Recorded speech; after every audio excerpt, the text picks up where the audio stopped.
Hello everyone and welcome to the second video in my Bridgerton Inspired series. In today's video, I'm going to share with you how I made a pair of Regency Inspired short stays. Now I did want to make a pair like the ones Daphne wears, but with a few small changes. I wanted to make the stays a little bit longer, and I wanted to make the bust gores a little bit deeper and rounded to help accommodate a larger bust. And I did find in a book from 1810 a pattern by J.S. Berhardt, which I will share below. And I sort of ran with the idea of making the body of the stays shaped like a cone and then inserting the bust gores to help lift and shape the bust. And after several variations, I'm very excited to share my most recent pattern with you. So let's get started. The first thing you'll want to do is head over to my Etsy and download the pattern. Then print it off on the correct paper size and the scale 100%. After printing out the pattern, make sure to check the measurements of the square on the first page, and then you can begin gathering your materials. Now the materials I will be using for this project include about 1 meter of coutil, 1 meter of this gorgeous silk fabric called Esme from Fancy Styles Fabric, and I will also be using 11 pieces of pre-cut steel boning, binding, eyelets with washers, pliers to add the eyelets, and then cord to tie the stays. I also made a pink pair of stays, which I managed to squeeze onto a 1/2 meter of coutil, a 1/2 meter of satin. I also used a 1/2 meter of cotton as a third layer for lining. Additionally, I used cord, eyelets, bias tape as binding, and 11 pre-cut bones.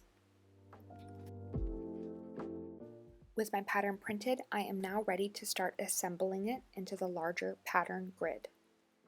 So I just trim the margins as I need and then tape the pages together to create the 9-page grid that will be my pattern for the stays.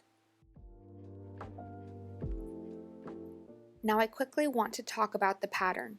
On the pattern, I have indicated an optional seam allowance of 1 centimeter in dashed lines.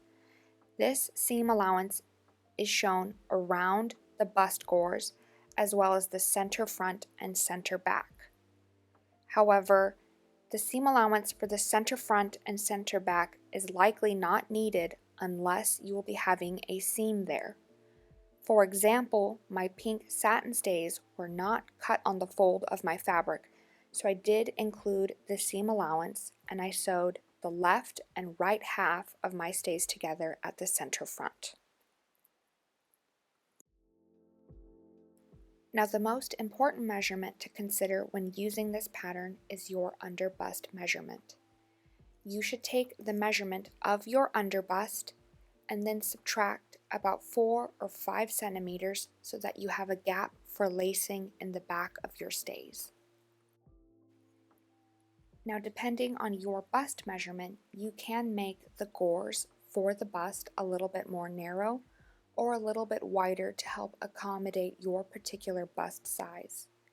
You can also lengthen or make the straps on the stays a little bit shorter, which is totally up to your preference.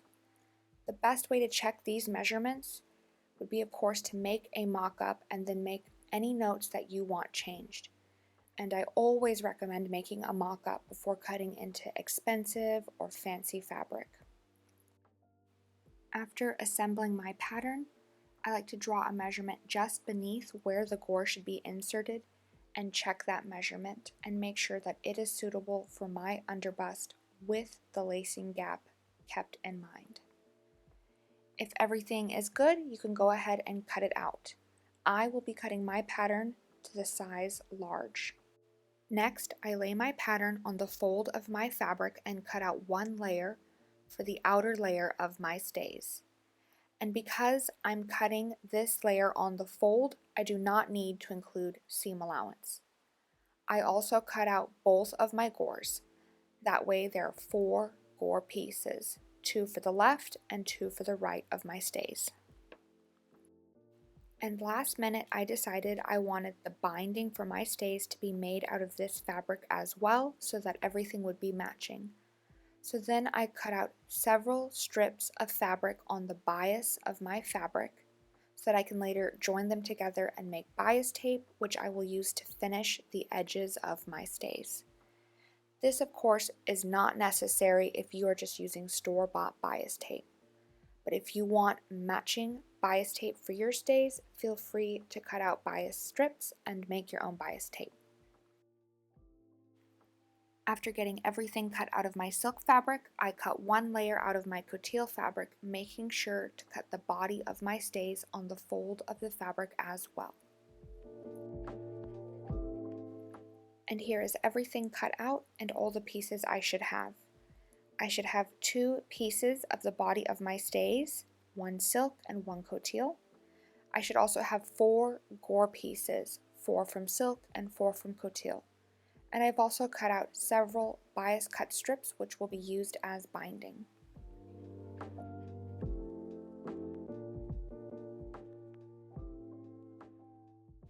And I also quickly wanted to show you how when I cut out the body of my pink satin stays, I did not cut them on the fold of my fabric, so I did include the seam allowance. And I think here you can see how it's a little bit different. Next, we're going to prepare the bust for the gores that will be inserted. I start by clipping in my little triangle-shaped cutouts about a half a centimeter deeper. I think clipping them in just this tiny amount makes them a little easier to turn. Next, I fold the raw edges towards the back of my fabric and I just baste them down very carefully.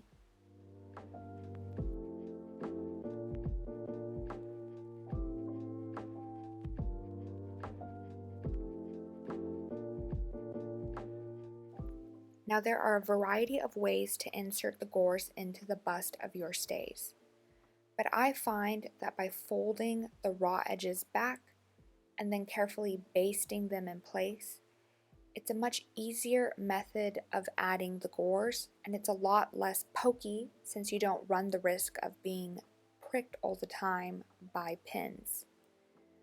But definitely fool around with this. You may find a technique that is a little bit easier for you.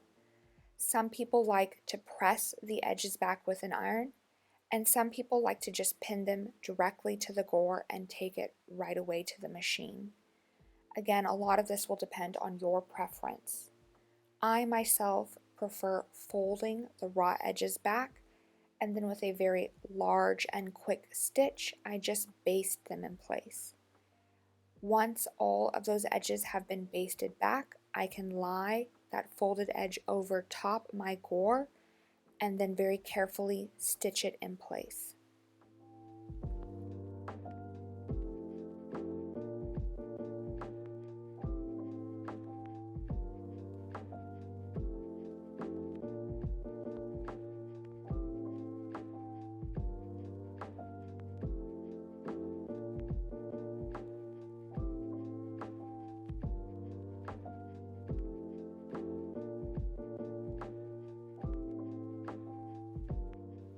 And remember, you will want to fold back every single edge of those triangle cutouts and baste them in place in preparation for your gores.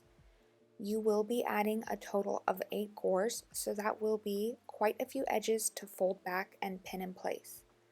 Not only will you be basting the edges of your fashion fabric, but also your strength fabric, the coutil. Once everything has been basted in place and you are ready, we can now start lining them up and inserting the gores. Now on your gore pieces, you may want to use chalk and mark where exactly the seam allowance is that you included when cutting out the gores. You could also eyeball it, but I do recommend marking the seam allowance on your gore pieces. And what you're going to do is take that basted edge of the body of your stays and lay it over top those little gore triangles, matching the edges together. And I like to start at the top edges working down towards the center point of my gore, and then again working from the other side, matching the top edge and working down to the center point, adding a few pins to keep everything in place. And you will be adding the larger gore on the outside of your bust and the smaller gore on the inside of your bust. Again, just laying the stays over top the gore piece and pinning them in place.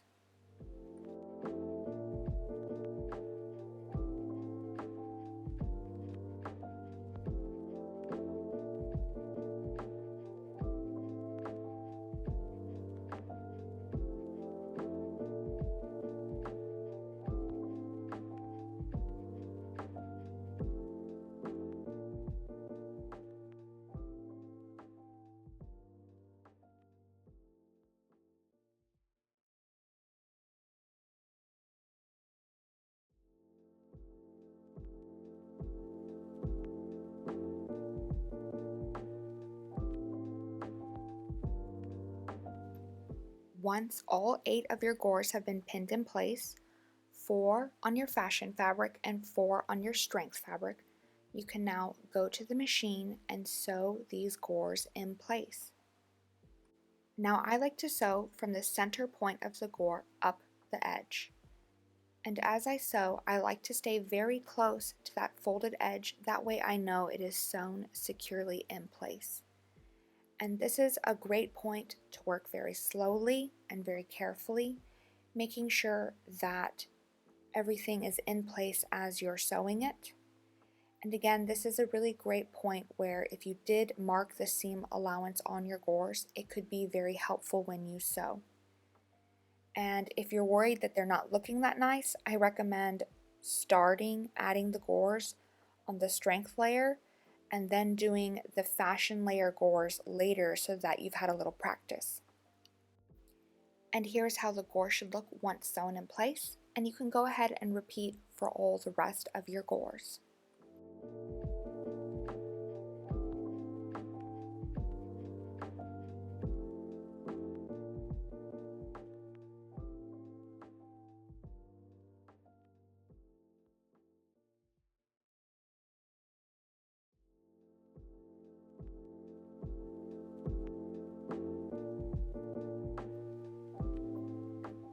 And once all of your gores have been added, you can now go back and remove all of the basting stitches. I found that sometimes I could very carefully pull the thread and remove the basting stitches, but just work very carefully.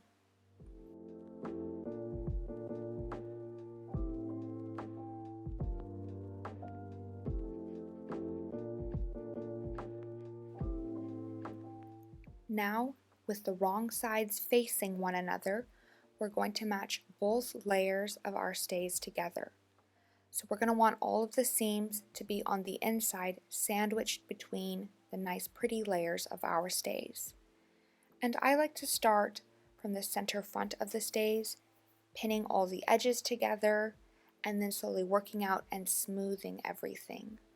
We're going to want these 2 layers to be perfectly matched together.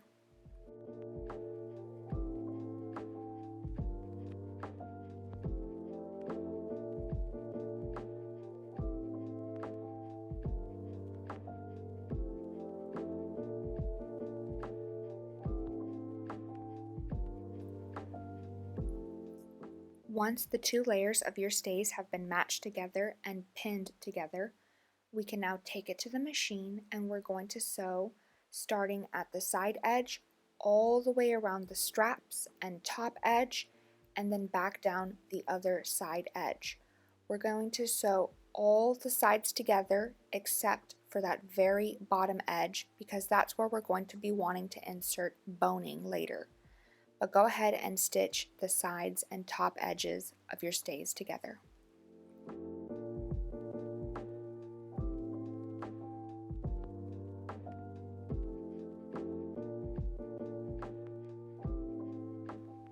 Next, I'm going to be creating boning channels so that I can insert the boning for my stays. I've decided that I want 3 pieces of 24 centimeter long boning for the center front of my stays. 4 pieces of 22 centimeter long boning for the sides, and 4 pieces of 20 centimeter long boning for the back. Once I figured out how much boning I want and where I want to place it, I go ahead and use chalk to mark the placement of all my boning channels. Now on the pattern, I have indicated where I like to place my boning, but you of course could put your boning wherever you think is suitable for your body.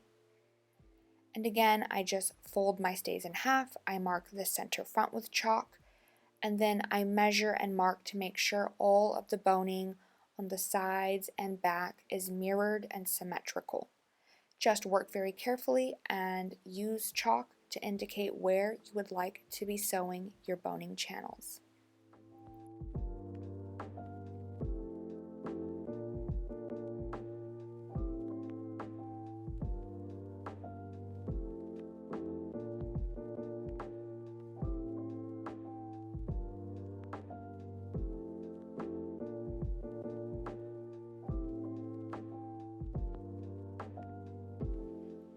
Once I have the boning placement indicated on the front of my stays, I take my stays to the machine and top stitch all of my boning channels in place, taking care to make sure they're wide enough to insert the boning.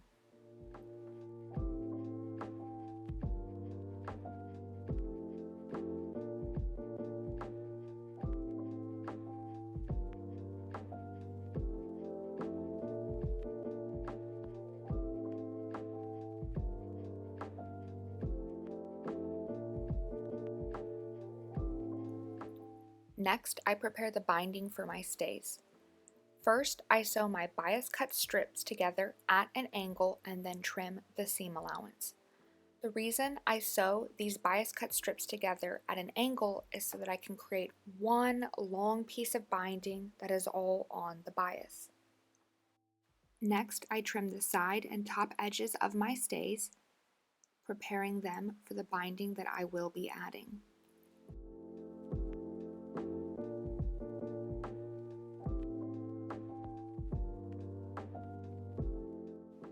Now to sew the binding to the top and side edges of my stays.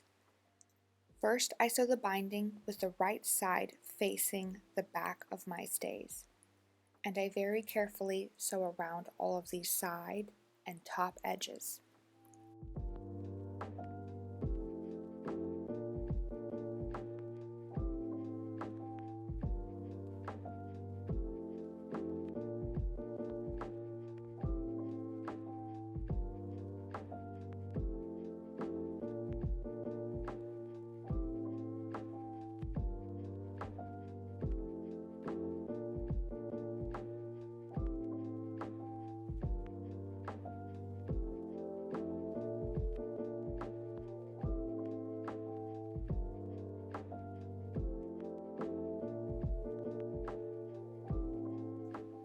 Here you can see how I've sewn the binding to the back of my stays.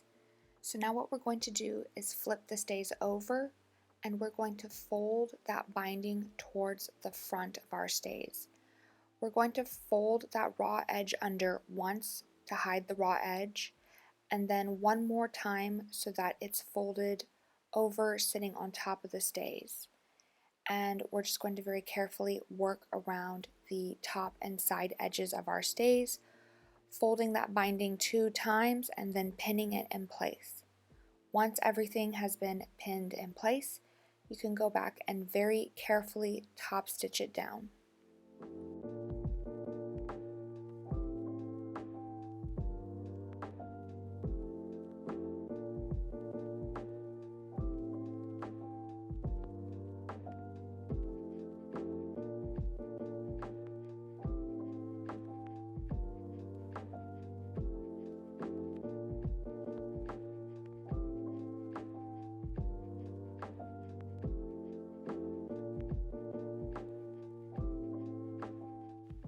And the straps may be a little fussy, so you'll have to take extra care and extra pens.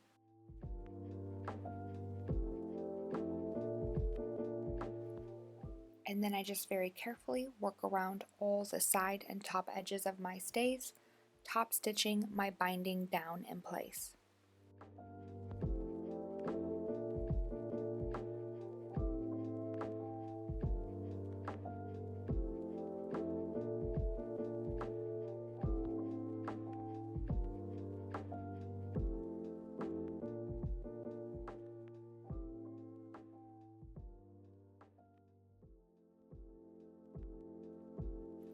Now I think it's easier to add the eyelets before you slide in the boning, so I just measure and mark where I want my eyelets to be placed. I also mark on my straps where I want my eyelets. However, for on the bust, I decided I wanted to wait and try on my stays and decide exactly where I want to put that eyelet on the front bust of my stays. Once everything is marked, I start adding in my eyelets. So what I like to do is just fold my fabric in half and then with scissors make a tiny little cut so that I have an area to insert the eyelet. Then I push in the eyelet, add the washer, and clamp them closed with these really amazing pliers. But please do not come for me with this eyelet method. I know it is not necessarily ideal and there are probably better ways to do it. You, of course, could hand sew your eyelets. You could also use an awl to sort of pierce the fabric and make room for the eyelet. But this method works really well for me, and you are open to do your eyelets however you like.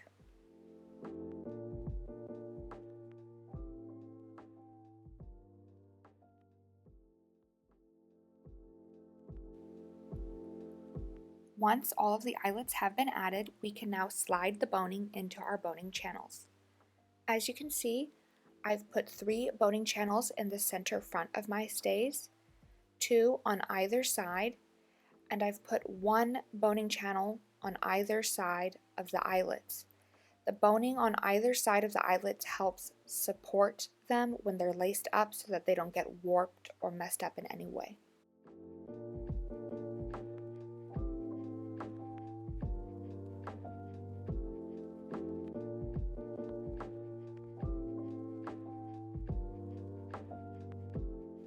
Once all the boning has been added to our stays, we can close up and finish up the bottom edge with binding. The binding is added the same way as earlier, much like bias tape. The right side of the binding is facing the back side of the stays and stitched down. The seam allowance is trimmed, and then the binding is folded over once, covering the seam allowance, and a second time to cover the raw edge. Then the binding is pinned in place all along the bottom edge of our stays and top stitched down. But please be very cautious when you sew along this bottom edge. With the boning in place, you run the risk of sewing over and breaking a needle, which can be very dangerous.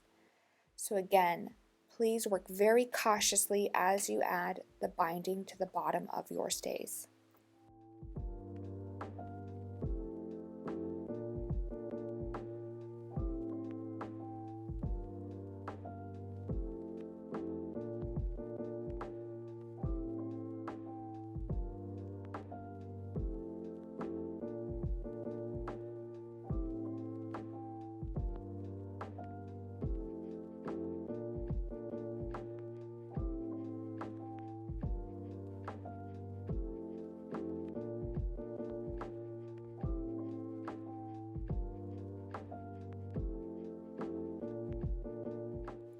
Now the only thing left for me to do is try on my stays and figure out where exactly I want to put the last 2 eyelets on the front bust of my stays.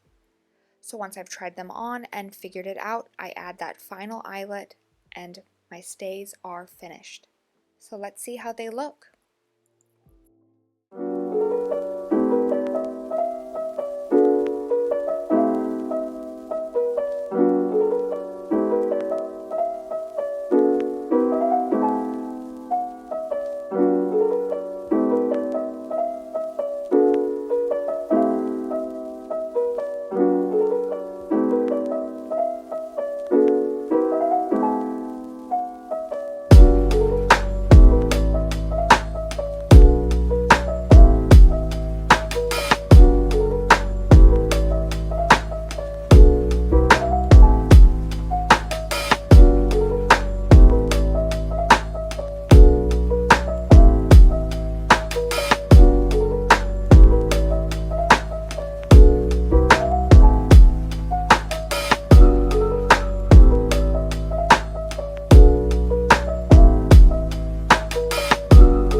And thank you so much for watching this video. If you like this video and would like to see other fun DIY videos, please like and subscribe.